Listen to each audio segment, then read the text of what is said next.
ہم اس معاملے کو پوری مسلم امہ کے سامنے رکھیں، اور مسلم امہ 57 کنٹریز ہیں اس وقت، ہم اگر یک زبان ہو کے UNO کے اندر آواز اٹھا لیں اس کے خلاف، آئی ایم شیور کہ آئندہ کبھی یہ واقعہ پیش نہیں آئے گا.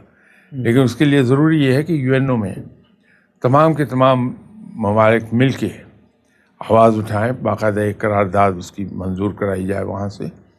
57 کی تعداد UNO میں کم نہیں ہے، اور بہت سے ایسے ممالک بھی ہمارے ساتھ شامل ہو جائیں گے جو اس معاملے میں ہمارے ہی ہم خیال نکلیں گے. تو ایک بڑی آواز بن کے ہم UNO میں قرارداد منظور کروا سکتے ہیں کہ صاحب ایسا تمام حکومتیں جو UNO کے ممبر ہیں دیٹ شوڈ میک شیور کہ ان کے ملک میں ایسا واقعہ دوبارہ نہ ہو. تو احتجاج کا طریقہ ہمیں ڈھونڈنا پڑے گا کہ زیادہ مؤثر طریقہ کیا ہے. وہ جیسے شاہ صاحب کہتے ہیں کہ بلینز آف مسلمس ہیں دنیا میں اور وہ کمزور ہیں، اور 1 کروڑ چند لاکھ یہودی ہیں جو پوری دنیا کو رول کر رہے ہیں، اس لیے کہ وہ فائنینشلی مضبوط ہیں، انٹلیکچولی مضبوط ہیں. دنیا میں سب سے زیادہ تعداد اپنی یعنی تعداد کے لحاظ سے اگر دیکھا جائے تو نوبل ایوارڈ یافتہ جو لوگ ہیں وہ یہودی ہیں. فلم ہو، سائنس ہو، ٹیکنالوجی ہو، معیشت ہو، سب جگہ انہوں نے قبضہ جمایا ہوا ہے اور وہ دنیا کو رول کر رہے ہیں. تو مثال تو ہمارے سامنے موجود ہے اپنے آپ کو کس طرح سے بہتر کرنا. بالکل صحیح آپ نے کہا. اس سے بھی میں زیادہ اسٹرانگ ایگزامپل خود اپنے یہاں سے دے سکتا ہوں کہ ہم مسلمان اسلام کی احیا سے 700 سال تک دنیا کو حکومت کرتے رہے ہیں. دنیا پر ہم نے دنیا کو علم کی روشنی دی ہے، ہم نے دنیا کو تہذیب و تمدن سکھایا ہے. اس وقت کسی کی ہمت نہیں تھی کہ ہمارے سامنے آنکھ اٹھا لیتا. یہ شاید دنیا کا ایک قاعدہ ہے کہ طاقتور کے سامنے کوئی نہیں بولتا. یہودیوں نے بہت مار کھائی ہے. انہوں نے ایک سبق سیکھا اور اس نتیجے پہ پہنچ گئے کہ اگر ہمیں دنیا میں عزت کے ساتھ رہنا ہے تو ہمیں طاقتور ہونا پڑے گا. جو اکثر میں آپ سے ایک عرض کیا کرتا ہوں کہ انسان کی قوت یہاں مسلز میں نہیں ہے، اس کی قوت یہاں ہے. ابھی آپ دیکھیے دشمن کی بھی تعریف کرنے میں مسلمان کبھی بخل سے کام نہیں لیتا. جہاں یہودیوں کی تعریف کرنی چاہیے تاکہ ہمیں سبق ملے وہ ضرور کرنی چاہیے. آپ اسرائیل کو دیکھیے، آج سے 20 سال پہلے کا اسرائیل دنیا کا انتہائی مقروض ملک تھا. لیبیا برابر اس کا 67 سے پہلے لیبیا کے برابر رقبہ تھا. آج بھی اوریجنل اسرائیل لیبیا کے برابر ہے. یہ تو 67 کی لڑائی میں اس نے اپنے سرحدیں ایکسپینڈ کر لی. لیکن جو پچھلے 20 سال میں انہوں نے ترقی کی ہے، ایگریکلچر کا فیلڈ ہو، ٹیکنالوجی ہو، کوئی چیز ہو، اس کے اندر آپ دیکھیے اسرائیل کہاں سے اٹھا اور کہاں جا پہنچا. یہ ناراض ہونے کی بات نہیں ہے بلکہ سبق سیکھنے کی بات ہے. ہم 71 سے پہلے اس سے سائز میں بے پناہ پڑے تھے. وہ تو لاہور کے موجودہ رقبے کے برابر تھا اسرائیل ٹوٹل. ہم کہاں سے چلے تھے اور کہاں تک نیچے آن پہنچے. ہم نے بجائے پروگریس کرنے کے ریگریس کیا ہے 71 کے بعد سے. تو جب ہمارے اندر طاقت آ جائے گی، ہم اپنے پاؤں پر خود کھڑے ہوں گے، ہم کشکول پکڑ کر کسی کے در پر نہیں جائیں گے تو عزت پائیں گے، ہماری بات کی ایک ویلیو ہوگی. تو ہمیں اس لائن پر ہے تو تلخ باتیں ہیں، اس میں شک نہیں ہے، لیکن حقیقت ہے. ہمیں انہی لائنز پہ سوچنا ہوگا تب ہم اٹھیں گے، ورنہ پھر اسی حال کو رہیں گے. یہ تو ہم نے بحیثیت مجموعی مسلمان قوم کا ذکر کیا پہلے. اس میں بہت سے غریب ملک ہیں, چند امیر ملک بھی ہیں, OIC بھی کہنے کو موجود ہے, لیکن کوئی رول اس طریقے سے OIC ادا نہیں کر پاتی. ابھی بھی جب دیکھا جائے تو جو کنڈیم کیا اس واقعے کو وہ یورپی یونین نے زیادہ اسٹرانگ لفظوں میں کیا.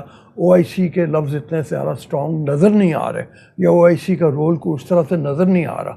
تو یہ ذمہ داری امیر ملکوں کی تو زیادہ اور بھی بن جاتی ہے. لیکن اگر ہم پاکستان جیسے ملک کو دیکھیں جو اس وقت معاشی مشکلات کا شکار ہے, مسلمان یعنی اگر دیکھا جائے دکھ میں بھی ہیں, تکلیف میں بھی ہیں, تو یہاں سے آپ نے بالکل صحیح حل بتایا کہ ہم جب تک نکلیں گے نہیں اپنی معاشی صورتحال سے, اپنے آپ کو بہتر بناتے ہوئے آگے نہیں چلیں گے, کوئی ہماری بات نہیں سنے گا.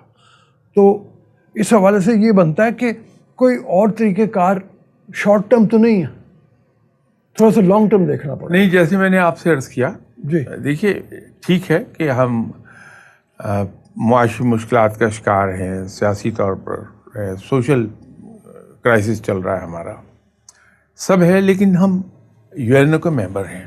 UN کے ممبر ہیں, جی بالکل. مسلمانوں کی ایک بہت بڑی اکثریت UN کی ممبر ہے. ہم یہ کیوں نہیں کر سکتے کہ ہم مسلمان ملک اکٹھے ہو جائیں 57, اور اکٹھے ہو کے, اور لائک مائنڈڈ لوگ جو دنیا میں دوسرے نان مسلم کنٹریز ہیں وہ بھی 5-10 نکل آئیں گے جو ہماری آواز کے ساتھ آواز ملا لیں. ہم مل کے UNO کے ساتھ کیوں نہیں امیڈیٹلی یہ آواز اٹھا سکتے, اس کے ہم اجلاس کو ریکویزیشن اس کی ڈال دیں, اجلاس بلا لیا جائے, اس میں ہم آواز اٹھائیں اور قرارداد پاس کروا لیں وہاں سے کہ آئندہ اس قسم کے معاملات at least UNO member countries میں نہیں ہوں گے. لیکن اس کے لیے ضروری یہ ہے کہ ہم متحد ہو کے آگے چل پڑیں. انڈیویجولی اپنے اپنے ملک میں ہم کرتے رہیں گے, ایک لفاظی کی حد تک تو آ جائے گا کہ وی آر سوری اور ہم نے رجسٹر کر لیا احتجاج آپ کا, ول ٹیک کیئر فار فیوچر, لیکن ہوگا نہیں اس پر کوئی بھی. اس کا یہی ایک طریقہ ہے کہ ہم نے اگر اپنے آپ کو ایک ایفیکٹو آواز بنانا ہے اپنی تمام تر کمزوریوں کے باوجود, تو ہم 57 کے 57 کنٹریز ایٹ لیسٹ قرآن جیسی متبرک کتاب کے لیے تو اکٹھے ہو جائیں اور اس پر مل کر ہم ایک آواز اٹھا لیں. اچھا, ایک سوال ہمارے پاس ہے. یہ صاحب باہر رہ رہے ہیں اور یہ کہہ رہے ہیں کہ یعنی جب ہم اس طرح کے واقعات دیکھتے ہیں تو ہمارے لیے بڑی مشکل پڑ جاتی ہے جو یہاں پہ رہتے ہیں, تو ہمیں کیا کرنا چاہیے؟ کیا چھوڑ کے وطن واپس آ جائیں پاکستان, وہاں کے حالات دیکھتے ہیں تو اور ذرا مشکل ہیں, ہمیں کیا کرنا چاہیے؟ نہیں, وہاں رہ کے یہ زیادہ افیکٹو ہو سکتے ہیں. جیسے مجھے UK کا تو معلوم ہے جی کہ اگر 10 لاکھ دستخطوں کے ساتھ آپ ایک قرارداد یا ایک ریکویسٹ پارلیمنٹ میں بھیج دیں تو پارلیمنٹ کا اجلاس کال کر لیا جاتا ہے اس پرابلم کو کنسیڈر کرنے کے لیے. تو میری معلومات کی حد تک اس وقت UK کے اندر تقریباً 30 لاکھ پاکستانی مسلمان ہیں. ٹھیک ہے. انڈین مسلمس اس کے علاوہ ہیں, ایجپٹ کے لوگ ہیں, بہت ماریشس کا بہت بڑی تعداد ہے. تو اگر یہ اور کچھ نہیں تو 10 لاکھ لوگ دستخط کر دیں اس پہ, تو پارلیمنٹ کا اجلاس بلا لیا جائے گا اور اس پر یہ کنسیڈر ہوگی, اور وہاں کے MPs بڑے ایفیکٹو لوگ ہیں. تو یہ لوگ جو کم از کم میں UK جہاں اچھی طرح جس سسٹم کو جانتا ہوں میں وہ بات کر رہا ہوں, اپنے اپنے علاقے کے MPs پہ پریشر ڈالیں تو ریزولوشن وہاں پاس ہو جائے گا. جی شاہ صاحب, ہمیں یہاں بریک لینی ہے, چھوٹی سی بریک کے لیے اجازت دیجیے, بریک کے بعد واپس آتے ہیں. جی ویلکم بیک ٹو دا شو. شاہ صاحب, آپ نے جہاں سے بات چھیڑی تھی وہیں سے شروع کرتا ہوں. یہ بھی ایک سوال باہر کا ہی ہے, اور وہ یہ ہے کہ ہم باہر رہ رہے ہیں, بچے بڑے ہو رہے ہیں, بچوں کی تربیت میں خرابی آ رہی ہے, اس میں کیا کرنا چاہیے؟ آپ سمندر میں رہ کے احتیاط کر لیں, ڈوبیں گے نہیں, لیکن کپڑے تو بہرحال گیلے ہوں گے. میں کافی لوگوں کو جانتا ہوں یو کے فیملیز جو وہاں رہتی ہیں، انہوں نے ایک very well thought of plan بنایا ہوا ہے کہ ہر سال جو سمر ویکیشنس ہیں اور جو کرسمس ہالیڈیز ہیں اس میں اپنے بچوں کو پاکستان لے آتے ہیں، یہاں رہتے ہیں. تو میں نے دیکھا کہ ان پر اثرات کم ہیں مغرب کی تہذیب کے، کافی کمی ہوتی ہے اس میں. تو ہم صرف کچھ ایسی میئرز لے سکتے ہیں جس پہ ہم نقصان کو کم کر لیں، جو محاورتاً کہتے ہیں کہ ہمارا کنسرن پروفٹ بنانا تو اب نہیں رہ گیا کیونکہ بن نہیں پا رہا. Now we can try to cut on our losses. تو ہم اس ڈیمیج کو کم کرنے کے لیے ایفرٹ کر سکتے ہیں اور وہ ایسے ہی میئرز لے لیے جائیں تو اس سے کافی کم ہو جائے گا. میں جیسے آپ نے ارشاد فرمایا، انگلینڈ کی کئی فیملیز کو ایسی جانتا ہوں جو خود توجہ بہت زیادہ دیتے ہیں اپنے بچوں کے اوپر. بالکل صحیح ہے. اور اس توجہ کی وجہ سے بچوں کے اندر، حالانکہ وہ میں نے دیکھا ہے کہ وہ اردو زبان اتنی روانی سے نہیں بول سکتے، لیکن اسلامک کلچر ان کے اندر بہت راس طریقے سے ان کے اندر نقش اس کا بنا ہوا ہے. اور اب تو اور آسانی ہو گئی ہے کہ آن لائن کمپیوٹر کے ذریعے اسلام کی تعلیمات انگریزی زبان میں بہت زیادہ لوگ موجود ہیں، اسے متعارف کروایا جائے بچوں کو. دیکھیے وہاں کے لوگوں میں مذہب کی اویئرنیس، مذہب کو مزید جاننے کی خواہش، مذہب پر صحیح طریقے سے عمل کرنے کا جذبہ شاید ہم لوگوں سے ذرا زیادہ ہے.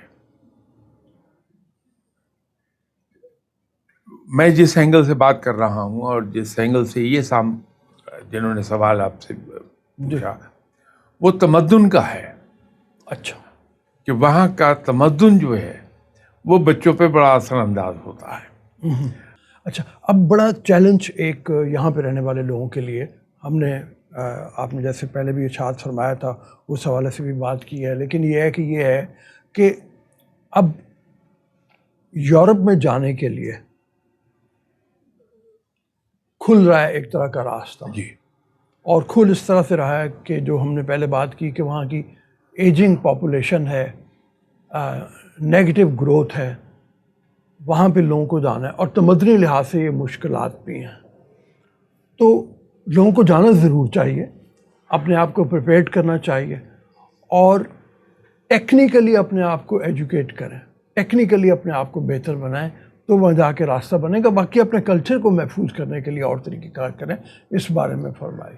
رؤف صاحب، یہ جو ہے ابھی ہم جب بیٹھے تھے پروگرام سے پہلے تو میں آپ کی خدمت میں ایک بات عرض کر رہا تھا کہ ایک گاڈ سینٹ اپرچونٹی آ رہی ہے گورنمنٹ آف پاکستان کے لیے. ہمیں یہ حکومتی سطح پر آرگنائز کرنا چاہیے چیزوں کو،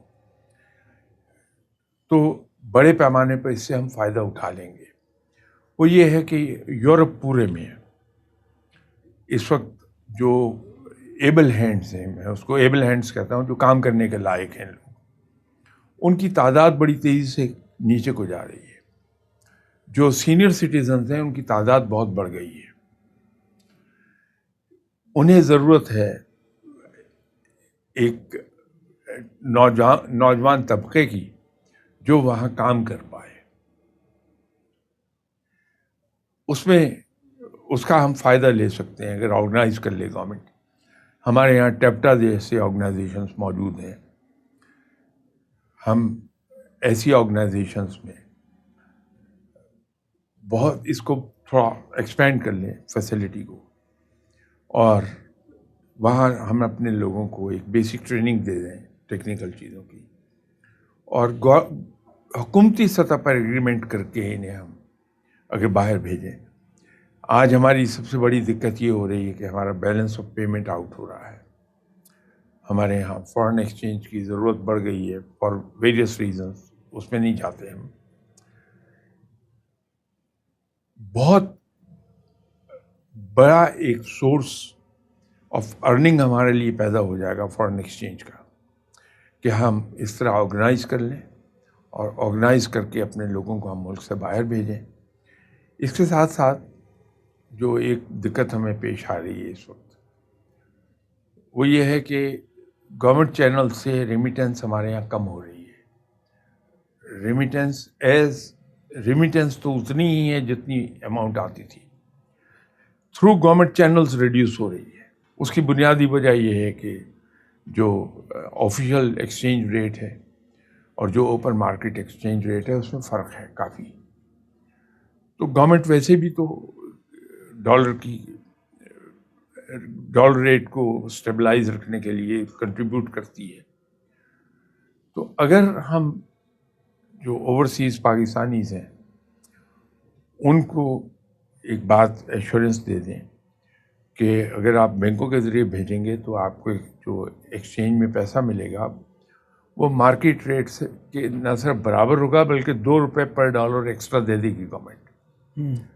تو یہ سودا ہمارے لیے مہنگا نہیں ہوگا، ہماری ریمیٹنسز ایک دم بڑھ جائے گی. تو یہ گاڈ سینٹ اپرچونٹی ہے جو آ رہی ہے کہ ہم آرگنائز کر کے حکومتی سطح پر، ہم انڈیویجول سطح پر نہیں کر پائیں گے، ہم اپنی مین پاور ایکسپورٹ کر دیں تو ہمارا وقتی طور پر اگلے 5-10 سال کے لیے مسئلہ حل ہو جاتا. اتنی دیر میں ہم کریکٹیو میئرز لے کے اپنے فنانسز کو ٹھیک کر لیں اور پھر ہمارے جو اس کا ایک اور فائدہ ہو جائے گا کہ جب ہمارے ملک میں ترقی کا عمل شروع ہو جاتا ہے انشاءاللہ جو ہوگا، تو یہی لیبر جو باہر گئی ہوئی ہے یہ بیٹر ٹرینڈ ہوگی، ان کا ورک کلچر، ورک ہیبٹس بہتر ہو گئی ہوں گی، چینج ہو گئی ہوں گی. تو جب یہ واپس آئیں گے اپنے ملک میں تو یہاں پر یہ ایک بہتر ورک کلچر انٹروڈیوس ہو جائے گا اور ہمارے ملک کی ترقی کی رفتار تیز ہو جائے گی. یہ ایک اور فائدہ اس کا ہے. لیکن اس کو اگر گورنمنٹ اپنی سطح پر آرگنائز کر لے تو بڑا فائدہ ہوگا. جی آپ کی بات جاری رہے گی لیکن بریک کا وقت ہوا ہے، اجازت دیجیے بریک کے لیے، بریک کے بعد واپس. ویلکم بیک ٹو دا شو. شاہ صاحب آپ نے جہاں سے بات چھیڑی تھی وہیں سے شروع کرتا ہوں. میں اکانومسٹ کا تازہ شمارہ پڑھ رہا تھا تو اس میں ایک کمپیریٹیو اسٹڈی انہوں نے تعلیم کے حوالے سے دی ہوئی تھی.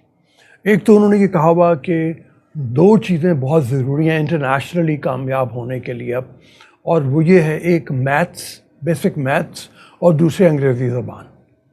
اب اس میں کمپیریٹیو انہوں نے اسٹڈی دی ہوئی اس لیے کہ انہوں نے کہا یہی بنیاد بنے گی آگے ٹیکنالوجی کے سیکھنے کی. ویتنام کی بہت مثال دی ہوئی ہے کہ ویتنام بہت تیزی سے ان کے بچے فوراً پک کرتے ہیں اور وہ بہتر ٹیکنیشین بن رہے ہیں، اس لیے دنیا میں ان کی کھپت زیادہ ہے. تو یہ 2 چیزیں گورنمنٹ لیول کے اوپر ہی اور ذرا ہمیں کرنے کی ضرورت ہے کہ بچوں کو میتھس کی تربیت، اسکول کے نظام کو بہتر بناتے ہوئے، پرائمری ایجوکیشن کے نظام کو بہتر بناتے ہوئے، اور انگریزی کی تربیت تھوڑی سی بہتر ہو تاکہ پھر وہ ٹیپٹا جیسی جگہوں پہ بھی فائدہ اٹھا سکیں گے. تبھی ڈاکٹر صاحب باتیں آپ کی بالکل ٹھیک ہیں، اس میں شک نہیں ہے، لیکن اگر ہم زمینی حقائق کو سامنے رکھ کے قدم اٹھائیں تو میرے خیال میں زیادہ اپروپریٹ ہو جاتا ہے. ہمارے یہاں مسئلہ، ایک بار آپ کے ساتھ پروگرام، کچھ مہینے پہلے ایک پروگرام میں نے کیا تھا تو میں عرض کر رہا تھا کہ ہمارے یہاں ہم گنتے ہیں کہ مالی مشکلات بہت ہیں، ہم اور 10 طرح کی تکلیفیں گنوا دیتے ہیں. لیکن اگر ہم ذرا سا اس پہ غور کریں کہ اس صورتحال تک ہم پہنچے کیسے ہیں، تو یہ پھر جو کام ہم کر رہے ہیں کہ ہمارے درخت کے پھل میں کیڑا لگ رہا ہے، ہر سال ہم یہ دیکھ کے کہ پھل میں کیڑا ہے اس کو جھاڑ دیتے ہیں اس امید پر کہ اگلے سال بہتر پھل آ جائے گا. اگلے سال پتہ لگتا ہے کیڑا پہلے سے زیادہ ہے. تو یہ جو پھل کو صرف جھاڑ دیتے ہیں ہر سال، اس سے کام نہیں چلے گا. درخت کی جڑوں کے اندر ہمیں پیسٹیسائڈ، انسیکٹیسائڈ یا اور کریکٹیو میئر کرنے پڑیں گے. تو 1 سال کا پھل ضائع ضرور ہو جائے گا لیکن اگلے سال پھل صحیح آ جائے گا. تو ملکی معاملات میں بھی ہم اگر جڑ کو پکڑ کے اس کو ٹھیک کر لیں تو شاخیں خود بخود ٹھیک ہو جاتی ہیں. ہمارے یہاں جو پرابلم شروع ہوئی ہے وہ آج کی نہیں ہے، یہ آج سے 40 سال 45 سال پیچھے جانا پڑے گا. ہم نے اس پر کبھی توجہ نہیں دی کہ ہم ایک قوم بن جائیں، بلکہ دن بدن چیزیں خراب ہوتی ہوتی اب ہم قوم کی بجائے، میں اس لفظ کو استعمال کرنے کے لیے معافی چاہتا ہوں، ہجوم بن گئے ہیں. کچھ توجہ دی جانی چاہیے کہ ہم ایک قوم بن جائیں. دوسری بات یہ ہے کہ ہم نے کبھی مستقبل میں نہیں جھانکا. ہم فائر فائٹنگ میں لگے رہے ہیں کہ جو آج کا مسئلہ اس کو ہم حل کر لیں. تو یہ جو فائر فائٹنگ ہم کرتے ہیں یہ ہمارے مستقبل کے لیے نقصان دہ ثابت ہو جاتی کہ تمام توجہ ہماری آج کا مسئلہ حل کرنے پہ ہے، کل کو ہم بھولے ہوئے ہیں کہ دیکھا جائے گا، جب کل آئے گا دیکھ لیں گے. نتیجہ یہ ہے کہ یہ جو آپ اکانومسٹ کا جو جس پرچے کا ذکر فرما رہے ہیں وہ باتیں ہیں جب ہم مستقبل میں جھانکنے لگے، جب ہم مستقبل میں، یہ کوئی غیر اسلامی حرکت نہیں ہے کہ ہم ہسٹوریکل ڈیٹا پر بیس کر کے فورکاسٹنگ کریں کہ آئندہ کیا ہونے والا ہے، یا ہم دنیا پر گہری نظر رکھیں، اسٹڈی کر رہے ہوں اور یہ رکھیں کہ دنیا میں اگلے 5 سال 10 سال کے بعد کیا ہو جائے گا. تو اس کے لیے آج ہم پریپیئر ہونا شروع ہو جائیں، پلان آج کر لیں. کوئی غیر اسلامی چیز نہیں ہے، یہ عقل مندی کی نشانی ہے. تو یہ جو ہے کہ دنیا کل کہاں ہوگی، ہم اپنے آپ کو اس کے ساتھ قدم سے قدم ملا کے چلنے کے لیے تیار کر لیں. اس کے لیے ضروری یہ ہے کہ ہماری نظر مستقبل پر رہے. وہ ہم نہیں کر پا رہے ہیں بالکل. ہمارے آبجیکٹیوز ہی نہیں ہیں. ایز اے نیشن ہمارا کوئی آبجیکٹیو نہیں ہے. ہمارے سیاستدان بہت بھلے لوگ ہیں، قابل لوگ ہیں، آئی اپریشیٹ، لیکن ہمارے کسی سیاستدان کی اس چیز پر نظر نہیں ہے کہ ملک کو میں نے کل کہاں لے کے جانا ہے. کسی کے پاس، ہمارے پاس کوئی پلان نہیں ہے. جب تک پلان نہیں ہوتا آپ کے پاس، جب تک آپ نے آبجیکٹیو سیٹ نہیں کیے، آپ روڈ میپ بنا نہیں سکتے. آپ چیزوں کو پلان نہیں کر سکتے. اگر آپ کو یہی نہیں پتا کہ آپ اسلام آباد جانا چاہتے ہیں، پشاور جانا چاہتے ہیں، کراچی جانا چاہتے ہیں، کوئٹہ جانا چاہ رہے ہیں، تو آپ روٹ کون سا سلیکٹ کریں گے؟ تو پہلے آبجیکٹیو تو ہم سیٹ کر لیں. تو یہ تھوڑا سا ہمیں ایز اے نیشن اپنے رویے کو چینج کرنا ہے. تو بڑی مہربانی، بہت شکریہ. ہمارے پروگرام کا وقت اب ختم ہو رہا ہے. ابھی اجازت دیجیے جاتے جاتے پھر وہی ایک بات کہ واٹس ایپ پہ اپنے کوشچن ہمیں بھجوائیے جو انشاءاللہ تعالی ہم شامل کریں گے پروگرام کے اندر. ابھی اجازت دیجیے، پھر ملیں گے. اللہ حافظ.